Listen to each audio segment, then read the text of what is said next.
खुशी महसूस हो रही है कि ਅਸੀਂ ਆਪਣੇ ਉਹਨਾਂ ਭਾਈਆਂ ਦਾ ਇਸਤਕਬਾਲ ਕਰ ਰਹੇ ਹਾਂ ਜਿਹੜਾ ਆਪਣਾ ਕੀਮਤੀ ਵਕਤ ਔਰ ਆਪਣਾ ਸਰਮਾਇਆ ਬਗੈਰ ਕਿਸੇ ਮਸਲਕ ਔਰ ਬਗੈਰ ਕਿਸੇ ਉਸ ਤਫਰੀਕ ਤੋਂ ਕਿ ਜਿਹੜੀਆਂ ਸਾਡੇ ਮੁਆਸ਼ਰੇ ਦੇ ਅੰਦਰ ਪਾਈਆਂ ਜਾਂਦੀਆਂ ਨੇ। ਅਲਹਮਦੁਲਿਲਾ ਇਹ ਆਪਣੇ ਭਾਈ ਪਾਕਿਸਤਾਨੀ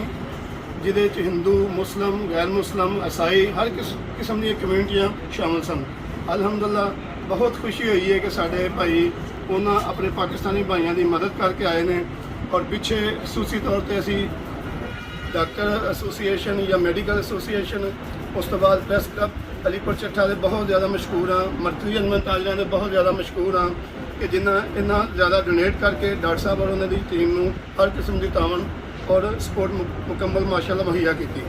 दोबारा असी यही चाहते हैं कि भाई इस तरह मिलजुल के जितनी देर तक साढ़े सलाह मुतासरीन अपने पाँव से खड़े नहीं हो जाते उन्नी देर तक असी उन्होंने नाल कंधे नाल कंधा मिला के उन्होंने सपोर्ट करिए और उन्होंने इंशाअल्लाह ये तो फस्ट एड है खाना और फस्ट एड असी दे रहे हैं। इस तो बाद असी ख्वाहिशात रखने हैं कि असी उन्होंने छत्ता मुहैया करिए उन्होंने घर मुहैया करिए। डॉक्टर साहब और उन्होंने टीम माशाअल्लाह होके आई है देख के आई है कि उत्थे लोग मवेशी चले गए हैं घरों के घर चले गए हैं बच्चे चले गए हैं उन्होंने बिस्तरे चले गए हैं उन्होंने जानवर चले गए हैं उन्होंने घर गिर गए हैं।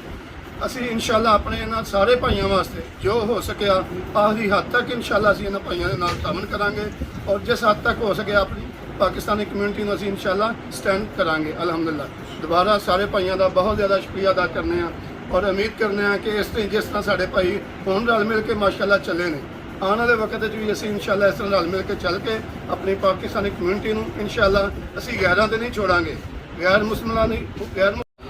बहुत शुक्रिया।